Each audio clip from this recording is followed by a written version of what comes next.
When darkness falls and the storm clouds gather,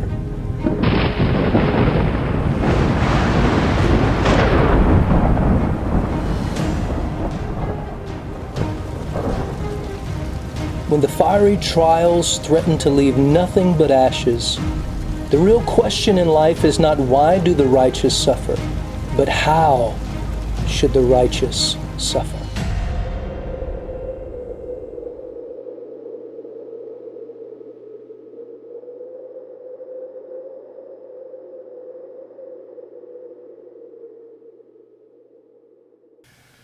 Well, we're going to start tonight with the third and final round of Job's great comfort. Not really. It's more of a confrontation. But we haven't heard from Eliphaz since round 2. Now this is round 3, and Eliphaz comes into the scene again.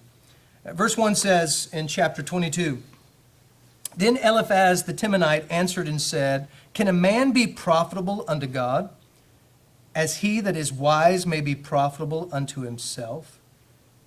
Is it any pleasure to the Almighty that thou art righteous? Or is it gain to him that thou makest thy way perfect? Will he reprove thee for fear of thee? Will he enter with thee into judgment?" Right off the bat, Eliphaz says, basically, God doesn't take pleasure in you or your righteousness.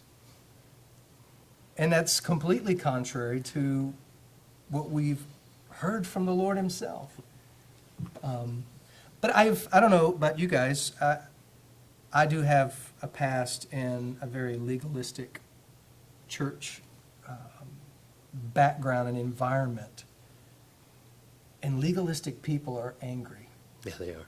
They're angry, they're bitter, and they really don't have a good outlook on who God is. I mean, Eliphaz is saying, God doesn't take pleasure in you. It's crazy. I was reminded of multiple scriptures. In Psalm 40, the psalmist says, your thought towards us are countless, basically. He says, like the sand of the sea. In Psalm 139, the psalmist says, your thoughts towards me, they can't be counted. Once again, Jeremiah 29, I know the thoughts that I think towards you, saith God, thoughts of good and not of evil, to give you an expected end or a future and a hope. And there's other scriptures that clearly tell us that God does take pleasure in us. Mm-hmm. I mean, he created everything.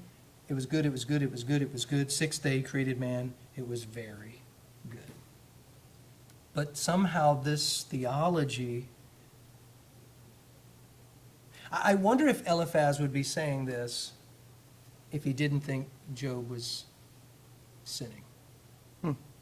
Well, I think possibly. Because I think what we're looking at here is the difference, the contrast really between an intellectual knowledge of God, right? So like with these friends, they think they know God, they know about God, and then an experiential knowledge or relationship with God, which is what Job has and is growing in throughout this process. Yes. And Eliphaz starts out by saying, you might be a righteous guy or you might not, but that doesn't really matter to God. Because God doesn't care if you're righteous or not, because he doesn't care about your character, because he's God, and he doesn't really care about you in that way. Right. Which isn't true, because when we read in the It's not beginning, true. Here's Satan coming before the Lord, and the Lord says, have you considered my servant Job? Mm-hmm. I know. And calls him righteous. Yes. Well, and that hits at major points. What made Abraham righteous? He believed. And that's the same thing that's making Job righteous. It just clicks. His faith. Why is God calling Job righteous? Not because he's a sinless man. Nope. Mm-hmm. Although, Because from a human standpoint, it could be probably Well, argued that he he's did live a upright good and life. blameless. Right. But you're right. But- He's but- not sinless. God's not looking No. at him and going, oh, wow, I'm impressed with your behavior. Yep. No, he's looking at Job and saying, you believe me. Believe, Well, which is and- all that's and- required. And you're discussing the legalist. The legalist, God's love to the legalist is directly proportional to the actions of the legalist. So if the legalist is good, and if he's checked all the boxes, he's dotted all the I's, crossed the T's, God's love is great. If he hasn't, That's so true. God's love is not great. That's so true, because when you're saying that, I immediately thought about the parable of the prodigal. You know, he goes off, he does all that he does, he comes home, the father receives him. Then the father has to go out of the party Yep. to the elder brother, who is the legalist. He represents the Pharisees, the religious leaders, who says, I've been here all this time. He didn't earn it. And I've never done anything like he's done. And I've always done what you told me to do. And you've never thrown a party for Right. me. He's arguing with the father on this whole basis Right. of, He thinks the father should love him more and not the son, and not the son. And- because of what he's done. Right. And in Luke 7, the scripture, verse 47, wherefore I say unto thee, her sins which are many are forgiven, for she loved much. But to whom little is forgiven, the same loveth little. Yeah. I mean, just as soon as you started about the legalist, that scripture popped into my head. It's like the legalist thinks that they are earning God's love. Yeah. And they think that the person that's not like them doesn't deserve God's love. And it's interesting, we'll talk about this later, and you mentioned it just a while ago. Job is growing in his relationship with the Lord. Yes, it's knowledge too, but his relationship is deepening. These guys aren't growing in their relationship with the Lord. Right. They are angry, they are bitter, because the legalist walks on thin ice constantly. And the only way that every legalist knows he is not righteous. Right. God's given all of us a conscience. In pride, you can present whatever you want in public, but you know deep down in your heart you are not. And that's why they're miserable. Yeah. They're constantly walking on eggshells. And the only way they can make themselves feel better is to point something out Yep. in your life and somehow say, well, I'm better than you. Well, okay, whatever. What good is that going to do you in the scheme of things? you Any know? joy they have is bound up in somebody else's misery. Right. And And- see, they can't enjoy it because they Job can't. won't let them. Right, he won't let Job them. ain't That's playing the games. That's exactly right. Because if Job Exactly would right. cave, they'd be like, see, we Right. told him. And then there they go. They've justified themselves. Right. That's so, And we really see more of that growth when we get to the next chapter. yes. But Yeah. now still Mr. Absolutely. Eliphaz. So, yeah, because Eliphaz starts off with, you're suffering because you've sinned. Same argument, these first 11 verses. But notice what he says here in verse 5. He says, is not thy wickedness great and thine iniquities infinite? I mean, infinite. It's like, wait a minute, what? Well, because he's just looking at Job's state and he's attributing that to sin. And Yeah. I mean, Job, That's a good point. So, little sin, little suffering. Gigantic sin, great that's suffering. exactly, that's, So he's come to that conclusion because that's his theological equation. If I look at everything that's happened to Job, man, God is really getting after him because he's done some really, really, really bad Right. things. It's once again his just unbelief. He just, I don't believe you Right. that you're not doing anything wrong. So verses 6 on to verse 11, Eliphaz just steps out there now and starts falsely accusing Job. He, over and over again, he says, thou hast, thou hast, thou hast. He says, for thou hast taken a pledge from thy brother for naught and stripped the naked of their clothing. Thou hast not given water to the weary to drink, and thou hast withholden bread from the hungry. But as for the mighty man, he had the earth, and the honorable man dwelt in it. Thou hast sent widows away empty, and the arms of the fatherless have been broken. Therefore snares are round about thee, and sudden fear troubleth thee, or darkness that thou canst not see, and abundance of water covers thee. I see in 6 through 9 there, verses 6 through 9, Eliphaz, again, giving more accusation to what he believes Job has done in secret. And then in verses 10 and 11, The result is God's public punishment for that secret sin that Job must have done. He's just assured of. But it's interesting, Eliphaz doesn't say, you must have. I mean, he's flat out saying, you have done this, and you have done this, and you have done this. Notice how when it begins, when his friends talk, they talk about this is what happens to the wicked. Now they're pointing at him directly. Yeah, They're now saying, it's, you you are that guy. Yeah. We try to describe him, hoping that you would come along and say, you got me, guys, that's me. But he's not doing that, so now they're just going straight to you. And it's baseless accusation. Yeah, it's- Not and it- founded in any fact at all. And it's contrary to God's testimony. Yeah. Lately, I've been trying to memorize some verses. I'm doing a personal study. We'll probably end up being some kind of little series or something, but on judging others. And when I judge other people, once again, like Eliphaz and the other two, I'm contradicting God's testimony. And it's just crazy to see what they're doing. Well, starting in verse 12, he moves from, you've sinned, that's why you're suffering, to you're a hypocrite and you're hiding your sin. He says, is not God in the height of heaven? And behold, the height of the stars, how high they are. And thou sayest, which is, once again, false. How doth God know? Can he judge through the dark cloud? Thick clouds are a covering to him, and he seeth not. And he walketh in the circuit of heaven. Hast thou marked the old way which wicked men have trodden, which were cut down out of time, whose foundation was overthrown with a flood? Which said unto God, depart from us, and what can the Almighty do for them? Yet he filled their houses with good things, but the counsel of the wicked is far from me.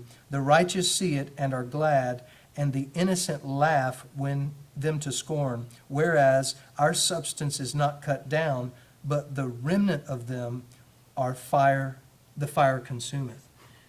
When he says, we won't turn back there, but what he says about the counsel of the wicked is far from me, Job made that statement in chapter 21.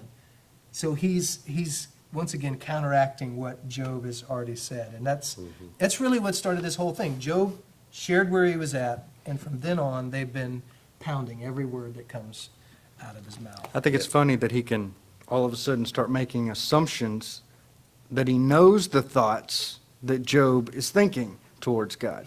Like, where are you getting this from? But he's just sure that he knows these things that Job is thinking. And then he goes right in, and what I find interesting there in verse 16 when he starts talking about, he's accusing, and he's saying, you're making the same mistakes, the same wicked sins that the ancients did. And then points to the only place that retribution theology really makes any sense for him in his platform, to basically Noah. And the evil people, they did wicked, they were destroyed by the flood. And so that's where I'm going to plant my flag to just secure my point here, that you're a wicked man, and that's why this is happening. Right, and it goes back to what he said in verse 11. He says, or darkness that thou canst not see, and the abundance of waters cover thee. In other words, you're about to drown too. You're just like them. So you're suffering because you're a sinner, you're a hypocrite, and you're hiding your sin. And then he moves into 21, you need to repent. Yeah. He says, acquaint now thyself with him, and be at peace. Thereby good shall come unto thee. There's his theology. If you'll turn to God, good will start happening in your life again. Because in Eliphaz's world, guys that do good, good things happen to them. Guys that do bad, bad things happen to them. In his theology, in his reasoning, good things don't happen to the bad, and bad things don't happen to the good. And there's a lot of Christians today who struggle with the question, why do bad things happen to good people? So Eliphaz's theology is alive and well today in the Christian community. That's true. Yeah, and even outside of it, I think people That's a have good point. that idea. I'm a good person. You know, Why is something this happens, happening? go, oh, you must be living right. You've heard that before, right? Oh, I yeah. hear it in the church. Boy, you must be doing something right. Look at that car, look at that house, or look at that promotion. You must be doing something right. Yeah. It's really a godless philosophy. Because it puts man in the driver's seat. We've talked about that. As if, you know, I do this and this is going to happen. God Well, it's gave not that 10 it's commandments. godless. It's just replacing God with Well, yourself, there you go. right? That's a good So- point. That's a good point. There's a God in the theology, but it's not Jehovah. Right. It's the individual. And the scripture is very clear. God laid out 10 commandments.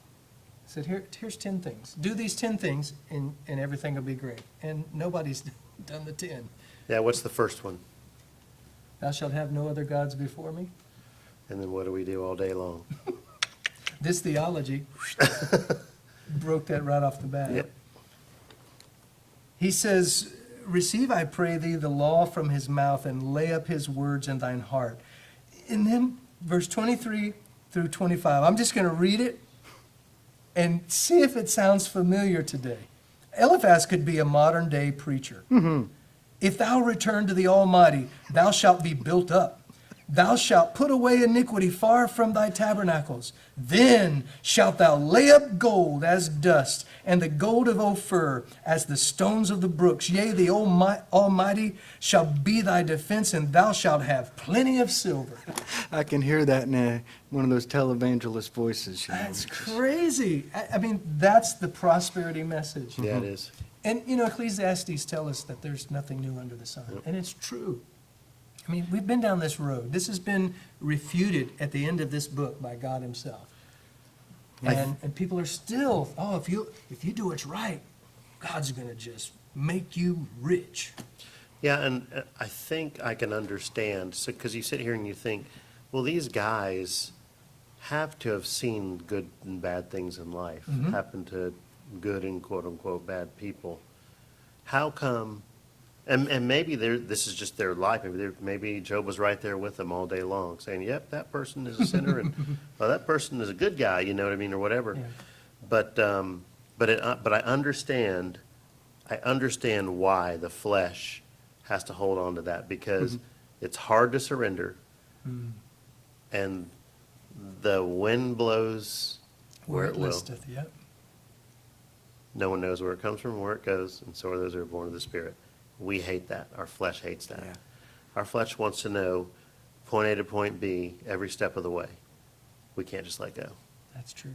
And It's so that's what, true. and, It's and- that willful ignorance or willful Well- blindness so that I and the- can know what's happening, I Right. can see it, then I can put all my stock in that right there. But if and I, to say he gives and takes away, blessed be the name of the Lord, that's surrender right there. Yeah, that's worship. I mean, that's- That is worship, that's surrender. Because it even says, before Job said that, you know, he shaved his head, he rent his clothes, and he bowed down and worshiped. Yeah. That's why he's righteous, because he believes. Yeah. Even though he's struggling, Yeah. he believes. And I know I kind of gave Mrs. Job a bad rap, and you guys came to her defense. I'm going to come to Job's defense. I mean, who could blame this guy for struggling? I mean, when life takes that kind of a turn, you do struggle. And we've all, to one degree, and some more than others. Well, have if done any of us similar. were in his place, we'd melt down to nothing. Absolutely. That book wouldn't even have made it into the Bible for me. It wouldn't even have made it This into the book would have stopped at chapter 3 with me, because it'd been like, oops, he cursed God. I mean, it'd be that kind of a. It's all right, wife. You know, if But you you know, when you were talking, I was thinking about the whole book of Ecclesiastes. It was during a time where Solomon wasn't in a really good place, and he keeps saying, under the sun, under the sun, under the sun. The whole book's premise is a viewpoint under the sun, not a heavenly viewpoint, but That's a under good the point. sun. I like that. And it's a chasing of the wind. It's vanity. It's vanity. In other words, he's Meaningless, like, it's out meaningless. of reach. I can't catch it. I can't make sense of it. And that's what you were talking about. Yeah, that's exactly You're it. not going to be able to put God in a box. You're not going to be able to explain him away, especially in these elementary terms, good to good, bad to bad. There's just a lot more going on. Yeah, and what do we learn every day of our life about things being in order and learning how to manage expectations? I mean, we're conditioned to be that way. But Jesus is the ultimate hippie in a sense.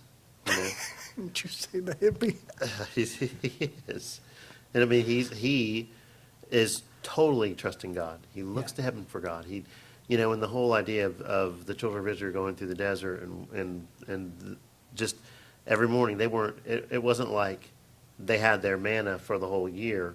Yeah. Every single day they wake up, Day by day. you know, Step by step. our Father's heart in heaven, hallowed be thy name, thy kingdom come, you know. Yeah. Give us this day our daily bread. So it's a total trusting in God every step of the way. Yeah. It's interesting, when you were talking, I was just thinking, this theology that these men have, the book of Job tells us where it comes from.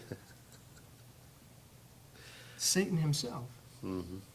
Because you remember at the beginning, Exactly. Satan comes to the Lord, and the Boom. second time, Satan says, does Job fear you for nothing? He only does good because you Are so will good bless to him. him if he does good.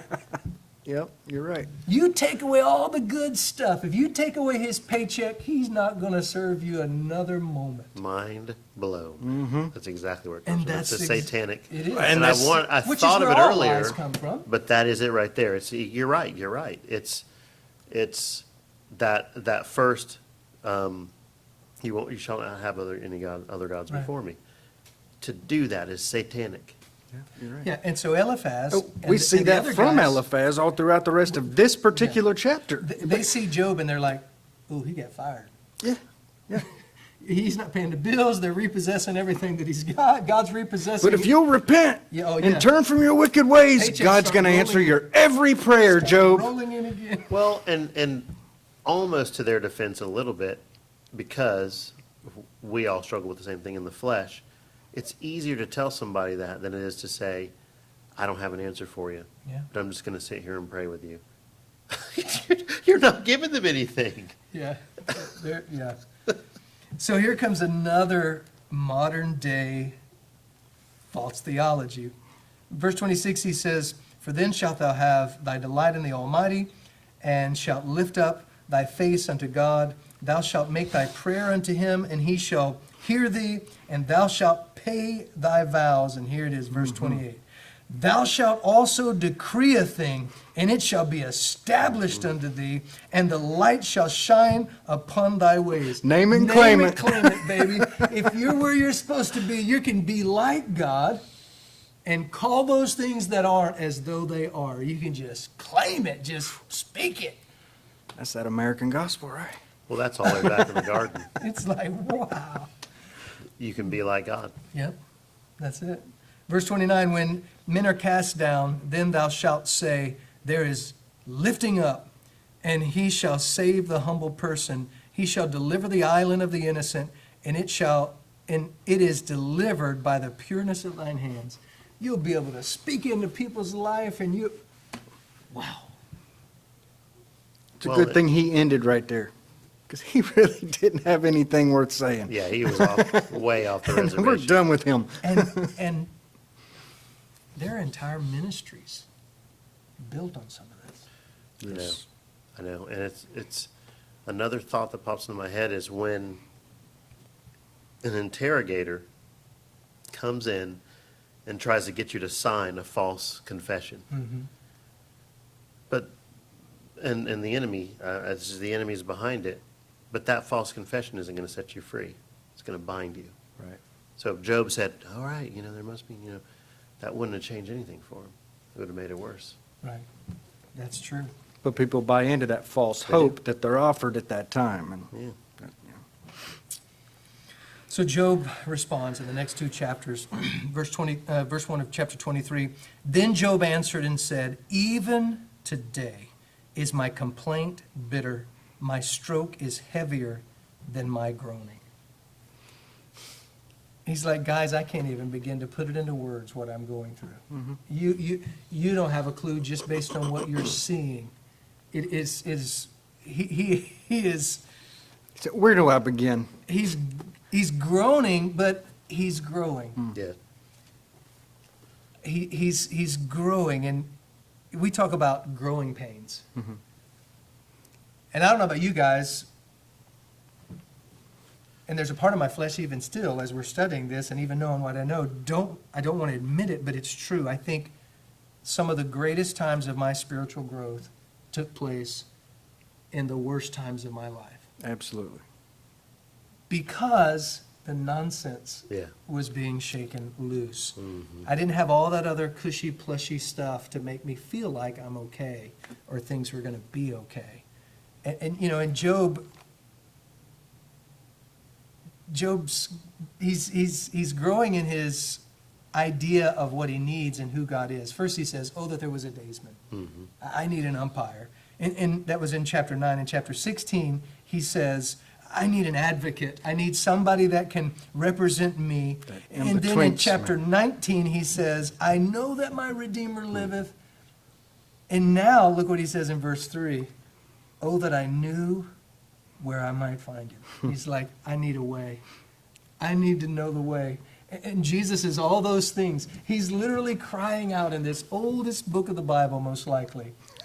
His heart is crying out for revelations that we find later on. That I We have an might, advocate with the Father, Jesus the righteous. He's our Redeemer. He's the daysman. He's the way, the truth, and the life. Job, in this pitiful place, is coming to realize what he really needs. that I might come even to his seat, to that mercy seat, because he needs mercy right now. And he even says that because verse 4, he says, "I would order my cause before him and fill my mouth with arguments. I would know the words which he would answer me and understand what he would say unto me. Will he plead against me with his great power? No. But he would put strength in me." He wouldn't do to me what you guys are doing to me. He would strengthen me. He would encourage me. Lift me up. Wow. Then he says in verse 7, "There the righteous might dispute with him, so should I be delivered forever from my judge." He says, I'd be acquitted. Mhm. And then he goes back to crying out.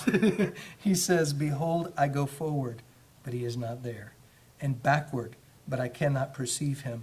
On the left hand, where he doth work, but I cannot behold him. He hideth himself on the right hand, that I cannot see him."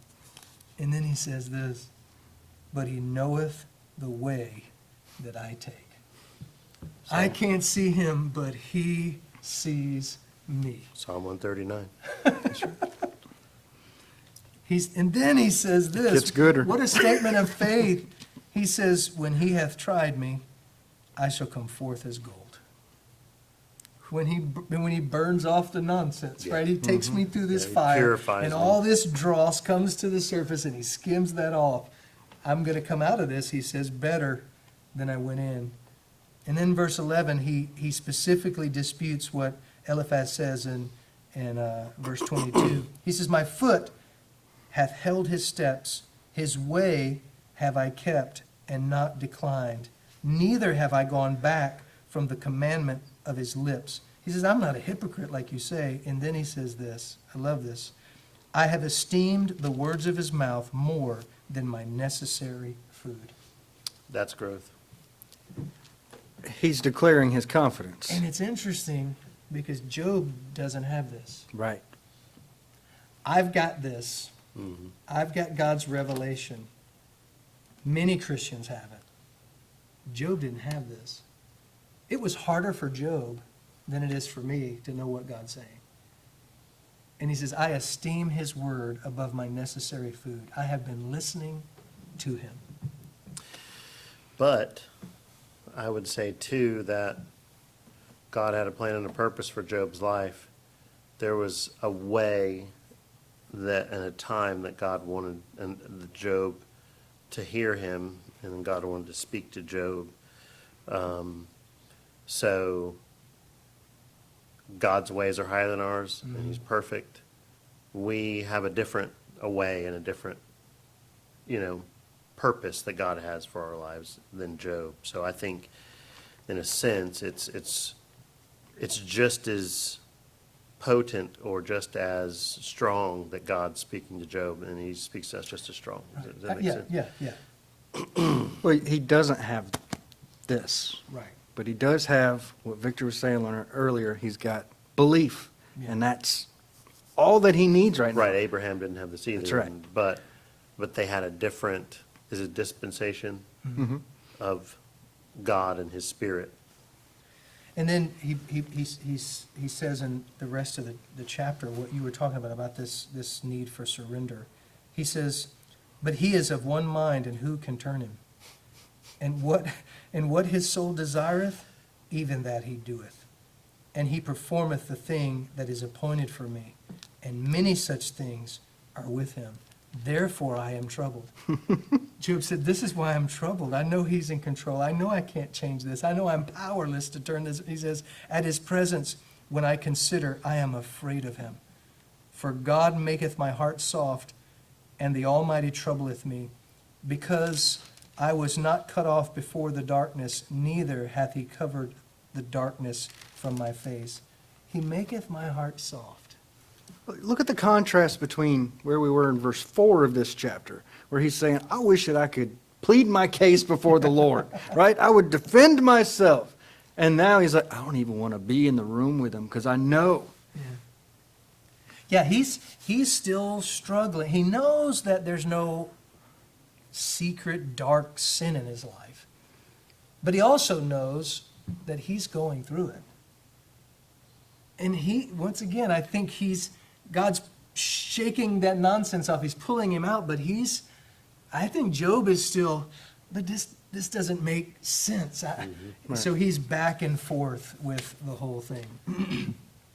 Well, what do we talk about in the world? We call waves of emotion, right? Yeah. Yeah. So that's what we're seeing here. We're even in these Right. speeches That's of a good Job, you point. see him go up and down, up That's a and down. good point for us to remember too, because we have the same struggle. Yeah. I know they're biblical truths. I know it's true. I believe it in my heart.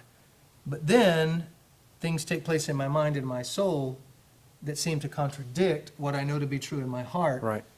And sometimes it's hard to navigate through the emotion. You know, sometimes we allow that emotion, those feelings, to eclipse what we know to be true. Well, a lot of times we do. Yeah.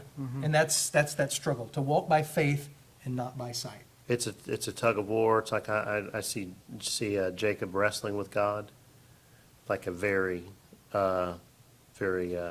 physical wrestling, because I don't know if this happens with you guys, but the deeper I get and the more understanding I get, the stronger that wrestling match is with my flesh, because my flesh it's condemned to death. Yeah. Flesh it's not going to change. It's on its way 6 feet under. You know. Yeah, and I think, you know, like you said, the deeper we are in the Lord, I think the deeper the enemy tries to pull us Yeah. down too. I think that's why it's so important that we anchor ourselves, anchor our soul there in the Lord. So when we go through these waves, we can withstand. We stay firm. Yeah. So Job continues his defense in chapter 24, and basically in chapter 22, Eliphaz was like, thou, thou, thou, you, and Job's going to go into this, yeah, I know that some people do that, but not me, not thou, but they, because he says, why seeing times are not hidden from the Almighty, do they that know him not see his days? Some remove the landmarks, they violently take away the flocks and feed thereof. They drive away the ass of the fatherless. They take the widow's ox for a pledge. They turn the needy out of the way. The poor of the earth hide themselves together. Behold, as wild asses in the desert go they forth to their work, rising betimes for a prey. The wilderness yieldeth food for them and for their children. They reap every one his corn in the field, and they gather the vintage of the wicked. They cause the naked to lodge without clothing, and they have no covering in the cold. They are wet with the showers of the mountains and embrace the rocks for want of shelter. They pluck the fatherless from the breast and take a pledge of the poor. They cause him to go naked without clothing, and they take away the sheaf from the hungry, which make oil within their walls and tread their wine presses and suffer thirst. Men groan from out of the city, and the soul of the wounded crieth out. Yet God layeth not folly to them. They are those that rebel against the light. They know not the ways thereof, nor abide in the paths thereof. The murderer riseth with the light, killeth the poor and needy in the night, is as a thief. The eye also of the adulterer waiteth for the twilight, saying, no eye shall see me, and disguiseth his face. In the dark they dig through houses, and that they had marked for themselves in the daytime. They know not the light. For the morning is to them even as the shadow of death. If one know them, they are in the terrors of the shadow of death. He is swift as the waters. Their portion is cursed in the earth. He beholdeth not the way of the vineyards. Drought and heat consume the snow waters. So doth the grave those which have sinned. The womb shall forget him. The worm shall feed swiftly on him. He shall be no more remembered. The wicked shall be broken as a tree. He's not saying me. He evil entreateth the barren that beareth not, and doeth not good to the widow. He draweth also the mighty with his power. He riseth up, and no man is sure of life. Though it be given him to be in safety, whereon he resteth, yet his eyes are upon their ways. They are exalted for a little while, but are gone and brought low. They are taken out of the way as all other, and cut off as the tops of the ears of corn. And if it be not so, or if it be not so now, who will make me a liar and make my speech nothing worth? I think he said, you guys are presenting all these ideas and crazy notions that you've got proof beyond a shadow of a doubt that all wickedness is punished, and that's what's happening to me. And he's saying, look, I've got some examples of my own. Wickedness is not always punished, at least openly to our eyes. Look, there's thieves that go around stealing and they don't get Don't seem punished. to get caught. Murderers, people that do bad things to the needy and the poor, they don't seem to get punished. Adulterers, and he goes all throughout this list. But he's saying, look, even though we don't see them get punished, God still sees these things. Yeah, He's still keeping a record. yeah. But Job is saying, the bad guys do what I don't do. All this stuff that you described, I don't do that. You think I do that, but I don't do what they do. They do what they do, and it seems like they're not going to suffer for it, but payday's coming. He says, I'm suffering right now, but it's going to pay off in the end. Right. I'm going to come forth as gold. I'm going to win in the end. You know, we know that it's okay in the end. So if it's not okay, then it's not the end. You know, God's going to work it all out in the end. It's going to be good in the end. So if it's not good right now, then it's not the end. And so Job is coming to that realization that, hey, there's some things about this I can't explain, but here's what I know. I don't do what you think I do. And the people who do what you claim I do, they don't seem to be suffering, although we all know they Well, eventually will. And that's a good point. He's like, I haven't even seen the wicked suffer like this. That's true. It's like, man, Job is kind of struggling with what Asaph struggled with yep. in Psalm 73. He says, man, my feet were well nigh slipped. He said, I almost fell because of this. When I considered the prosperity of the wicked, they do all that they do, and it doesn't seem like anything happens to them. And he said, this was too painful for me to even think about until I went into the sanctuary. God's taking Job into the sanctuary. Yeah. God's helping Job understand some things that are beyond him, bigger than him. And I think that's that surrender thing. That's that control thing. We want to be able to figure everything out. You know, it's back into the garden. Satan's original temptation was, you don't have to spend time with God every day in the cool of the day and allow him to tell you what life in the world is about. Yeah. You can be like him. You can bypass that. Right, he's saying he's holding back from you. Go ahead and experience, be like him, know what he knows. And Deuteronomy 29:29, which is your favorite verse, the secret things belong to the Lord our God. Right, And I think these kind of theologies are so attractive that the enemy brings because there's something in us that says, I don't want any secrets. But I Like think- Eve, I want to be like God. Right. I want that knowledge. God's original intent was for us to know only good. But man said, I don't want to just know good. I want to know bad. Well, now that bad's in the world because of fallen sin, now men want an equation to Right. help them get away from the bad Right. and only have the good, but they bypass God in order to Yep. do it. just like they bypassed God to know bad. Yes. It's a bypass this way into the bad that was brought into the world. Now they're trying to bypass God out of the bad. Yeah. Which, you look at all the politicians and you look at all the forms of government, the majority of them are promising some utopia that we, through policy and programs and payments, we can make the world what it's supposed to be. Right.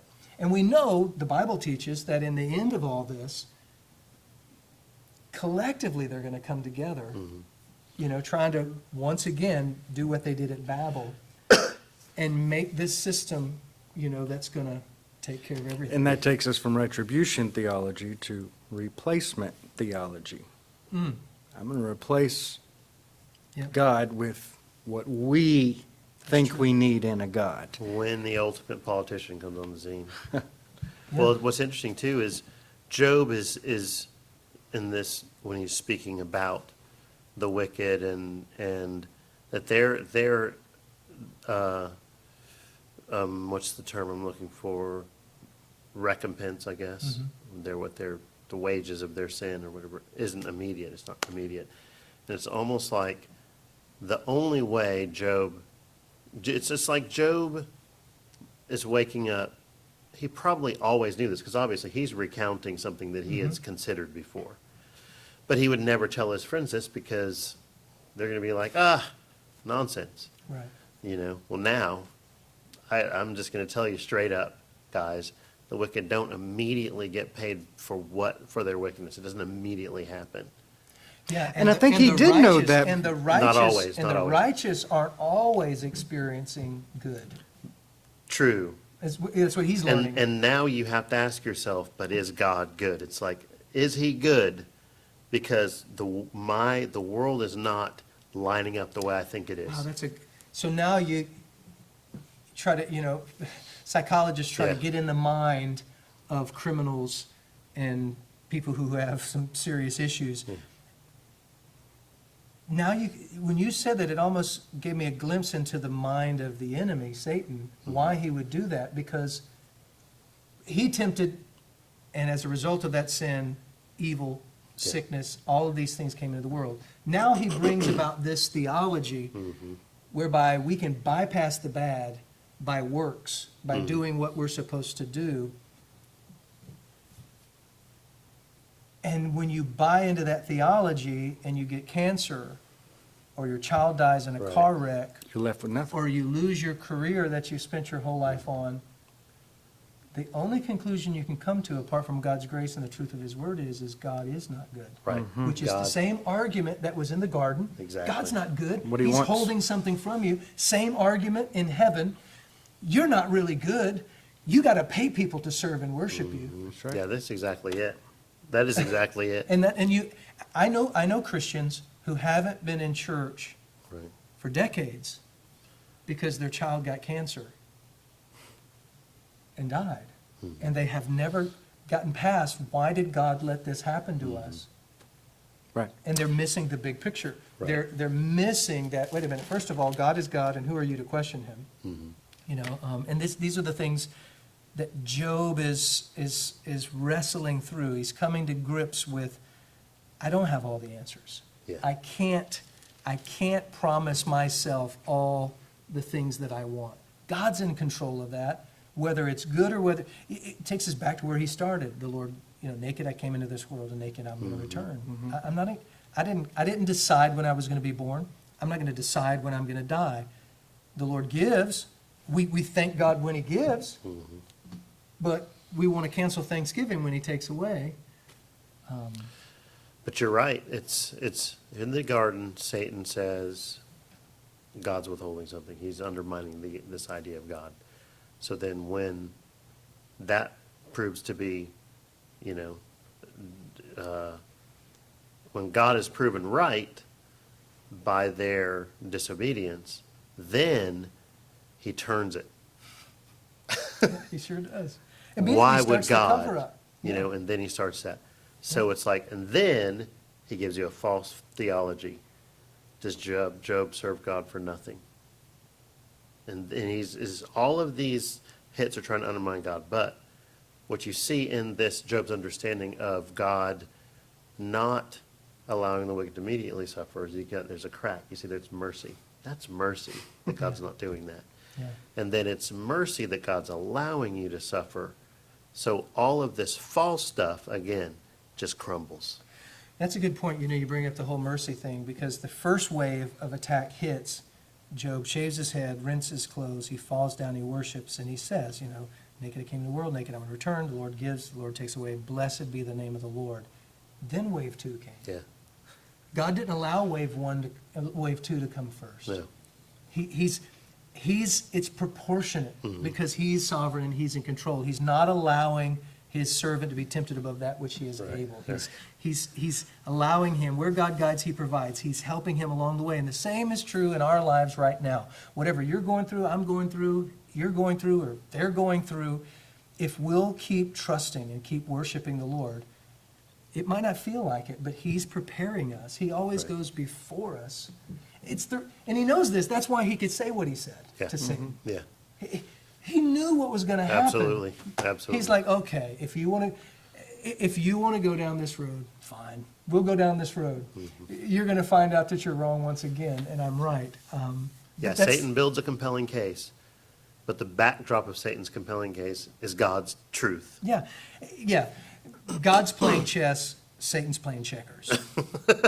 It's just, Satan's like click, click, click. Ooh, look. And in one move, God just clears the board. It's just. Oh wow, That's pretty good. good stuff. Any final thoughts? Pretty much it. I'm enjoying it. Yeah, me too. See you guys on the next study.